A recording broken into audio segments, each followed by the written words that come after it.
वरदान के बदले में मैं मांग लूंगा। राजा दक्ष के जिंदगी में सबसे बड़ी जरूरत आ रही है कि ये शिव के समान योद्धा वीरभद्र के सामने कौन टिक सकता है। भगवान विष्णु के सिवा आज देखा है, प्रार्थना करी भगवान विष्णु से कि प्रभु अब वही वरदान मेरा वापस कर दीजिए जो मुझे आपने देने के लिए कहा था। आप अब मेरी रक्षा कीजिए, ये वीरभद्र से हमारे यज्ञ पर आज स्थल पर हमारे प्राणों की रक्षा कीजिए। भगवान विष्णु जी देखते हैं कि अन्याय किया, शिव का अपमान किया, और शिव जी का जहां पर क्रोध हो वहां पर कौन रक्षा कर सकता है। भगवान विष्णु के शरणागत हो गए जिस समय, लेकिन शिव जी के क्रोध से भगवान नारायण ने भी नहीं बचा पाया। देखा उसका सर काट करके राजा दक्ष का यज्ञ स्थल में डाल दिया। जब डाल दिया, अब भगवान विष्णु जी ने, ब्रह्मा जी ने प्रार्थना करी भगवान शिव जी की। शिव जी प्रकट हुए, उन्होंने कहा कि भगवान आपने अपना क्रोध तो पूरा कर लिया, लेकिन प्रजा के बीच में जब तक राजा नहीं होगा तो प्रजा का पालक कौन बनेगा, कौन देखभाल करेगा, कौन इनकी रक्षा करेगा। तो इसलिए प्रजा का पति राजा दक्ष है, प्रजापति दक्ष के बिना भला यहाँ पर कैसे इस प्रजा का जीवन संभव होगा, इसलिए जीवन दान दीजिए। भगवान नारायण ने विचार किया अब उस वरदान का, उसको कुछ ही किसी ना किसी प्रकार से जीवन तो देना ही है। तो उस वरदान के बदले भगवान नारायण अब जीवन दान दे रहे हैं।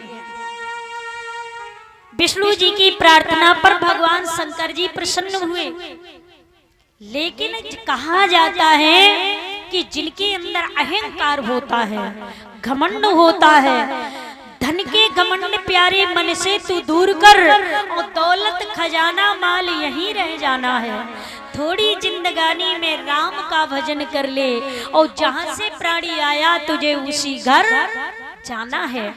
हुर्जत और लड़ाई यहाँ करने का काम नहीं, और सभी से मेल करो बैर नहीं करना है। और कहते हैं कबीर दास लाखन की बात एक, और किसी को सताना नहीं अंत में मर जाना है। किसी को सताना नहीं चाहिए, लड़ाई दंगा नहीं करना चाहिए। यहाँ ये काम करने का नहीं जो हम लोग करने लगते हैं। देखा, धन का घमंड, रूप का घमंड, सारे घमंड कभी भी नहीं करने चाहिए। ये तो पल भर में क्षण भंगुर जीवन की कलिका, कल प्रात को जाने खिली न खिली। मलयाग्र की सुच शीतल मंद, सुगंध समीर चली न चली। और कलिकाल कुठार लिए फिरता, तन नम्र है चोट झिली न झिली। भजले हरि नाम अरी रसना, तू अंत समय पे हिली न हिली। ये जिभ्या आखिरी समय पर नहीं हिलती है, वो स्थिति हो जाती है, अंत में राम नाम मुंह से नहीं निकलता है। इसलिए पहले ही चेत जाओ, पहले भजन करते जाओ, पहले पुण्य करते जाओ, पहले दीन दुखियों की सेवा करते जाओ, पहले दया हृदय में लाते जाओ, नहीं तो आखिरी में बहुत पश्चाताप होगा, आखिरी में बहुत पछताना पड़ेगा। क्योंकि महाराज जी आपको एक बात बताएं, एक सेठ जी बड़े कंजूस थे, कभी दान नहीं करते थे।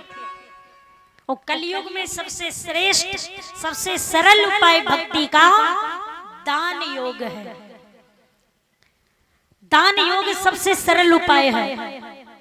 तो कहा जाता है कि सेठ जी ने कभी दान नहीं किया, 1 रुपए भी नहीं किसी को दिया।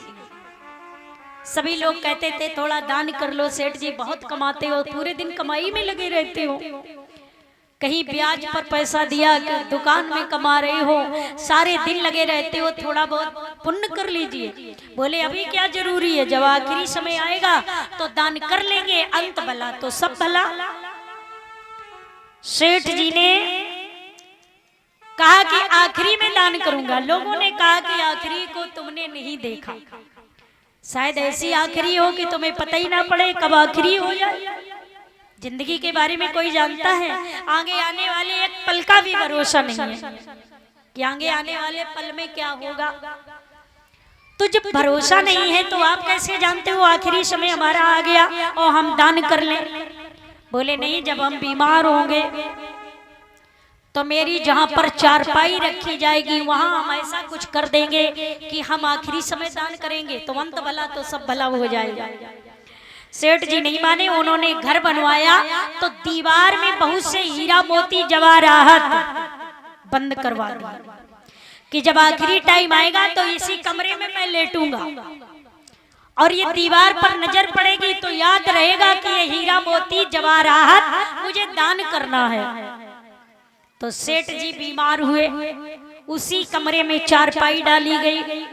अब सेठ जी की सांसें जब अटकने लगी तो सबने कहा कि जिंदा पर वैसे तो जब तक ये चलते फिरते रहे दान किया नहीं, थोड़ी सांसें बाकी हैं, कुछ दान करवा दो।